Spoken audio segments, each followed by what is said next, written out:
we were talking about MAGA's favorite nerd, Stephen Miller. That there's reports out there that maybe he is a contender for the position because one, Donald Trump trusts him wholeheartedly, and that he has the job he's done with the National Security Council.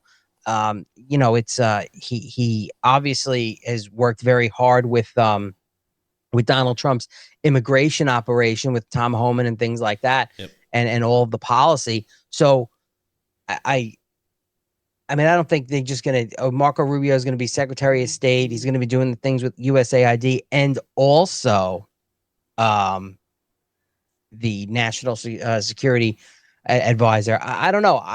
If anyone is in the playing field, I wouldn't mind seeing Stephen Miller take that. But would that take away from the duties that he's doing now and doing such a great job? I don't know. I don't know. He wears a lot of hats in this administration as well and has his hands on a lot of different moving parts as well. Steve Witkof has moved to the forefront as one of the top possible picks. I would say out of all those being nominated, like Rick Grinnell straight up said no. He's not going back to that. Does it mean that he wouldn't serve in a greater context in a different position outside of UN ambassador from the U.S. during this administration if somebody steps down, if somebody gets fired, etc.? He said he would be open to that. But as far as refilling that position, which took a lot and was at the height of the battle he had with Cantor as well, he doesn't kind of want to relive going through something he's already done as he's added that to part of his resume. Sebastian Gorka, I've seen some people float out there. Absolutely fucking not. No. That guy can't get out of his own way, especially the higher he moves up on the totem pole. And then some others like Chris Landau, Robert O'Brien, even Michael Anton. Like, they're solid picks. They got decent resumes. They're strong on Trump-aligned policies, but I really want this to be the America First Avengers, so I want to be comfortable with not only what they're bringing resume-wise, but with a face when they're nominated to be at the head of these agencies. And those guys at the bottom of the rung really don't meet central casting, if you ask me. No, I agree. And you hear a lot on social media. You see a lot on social media, of course, from MAGA. But people don't really understand what it takes to get someone through confirmation and things like that. And you hear General Flynn's name being thrown around so much, but Stupid. Yeah, it is stupid because one, he'll never get confirmed, and two, he's so far down in these involved in political campaigns and doing his own thing and his PAC and everything else. It's not an option. And if to be honest with you, if that was an option, I would be a little disappointed. I would as well. It's out of the game. I'll give you a perfect analogy of this. So in Major League Baseball, Alan, there's a pitcher. He ran into some stuff. He was accused of things several years ago. His name's Trevor Bauer.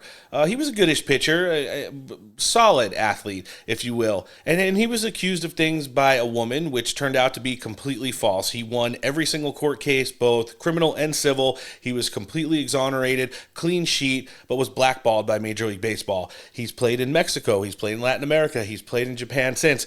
And every time a pitcher gets hurt, the internet starts clamoring for this guy who does YouTube videos now, and he goes and challenges people that try out these ridiculous baseball bats, like the Home Run Bros and stuff like that. Right. When you look at the actual calendar, Trevor Bauer has not faced major league caliber hitting now in May 47 months in a row. Do you know what the adjustment would be to go from pitching in the Mexico League to going back to Major League Baseball and having to face a Shohei Ohtani or an Aaron Judge or a Juan Soto on a regular basis?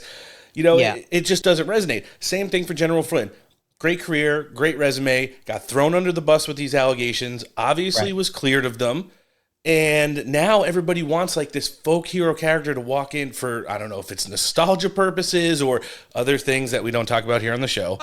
But the fact of the matter is he's never going to be that guy again. He's going to be an ambassador for the Trump administration and promotion for stuff like that because he's rebuilding his whole life and his family's life and all of their finances after going through the shit for so many years. So you got to let them lie where they lie, and much like in the same way fake news CNN does every time they open their mouth. Now, the point I'm trying to make with this segment and the musical chairs that we're seeing now with Michael Waltz is what CNN decided to do in the 47 minutes since the announcement until President Trump made his yesterday on former NSA Director Waltz, which kind of allowed the fake news media to run with all their fake news narratives. Check this out. Mike Waltz, we noticed, traveled on Marine One with him, but 10 minutes later, you see at Joint Base Andrews, that's his figure. He does not get on Air Force One. It's only about a 10-minute flight, so it's extremely odd to take the helicopter flight and then not actually go on the trip. I was told he was not supposed to go on the trip. And so people raised questions about what this moment meant. So we've been asking White House officials about it, and essentially it just got to a point where he didn't have a lot of confidence, not of the president, not of his senior staff. And he was told, I was told earlier this week, that his time as the national security advisor had come to an end and it was time for him to leave. And now we are told that he will be departing. So where we get a lot of the actual story in there, the whole encompassing narrative that CNN tried to do was President Trump grabbed Michael Waltz and put him on Marine One for a 10-minute flight so he could basically tell him he's fired, and then with all the press being there, embarrass him on the tarmac and make him take the limo ride back to the White House after he fired him and told him that he wasn't going to be NSA director anymore. Now, a large part of me thinks that conversation might have happened or was completed during that. I don't think it was like a national security conversation that they were talking about, again, because it's only like a 9.5-minute flight, and there was no like finalizing anything on the tarmac or them remaining on them remaining on Marine One or getting on to Air Force One and talking before Michael Waltz departed. But here's the deal.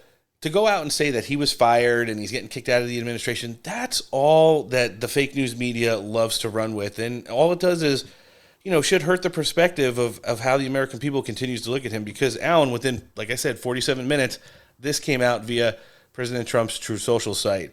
I am pleased to announce that I will be nominating Mike Waltz to be the next United States ambassador to the United Nations.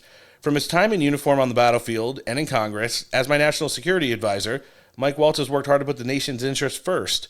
I know he will do the same in his new role. In the interim, Secretary of State Marco Rubio will serve as the National Security Advisor while continuing his strong leadership at the State Department. Together, we will continue to fight tirelessly to make America and the world safe again. Thank you to your attention to this matter.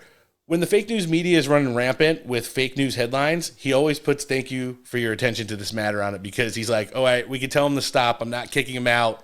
I'm just reshuffling here. What do you think? Right. I think that was the plan all along. I think he wanted the delay so that the mainstream media could put their feet in their mouths and sound like morons. So listen, it's not the gotcha moment. He's not fired. We're just doing some reshuffling. And now you once again can look like the retards that you truly are. And it just helps our cause because Donald Trump could talk about anything from water pressure to, whatever it is. And we all know what the mainstream media is going to do, and I think that is one of the talents, big, tremendous talent that President Trump has, and no one else is able to do that.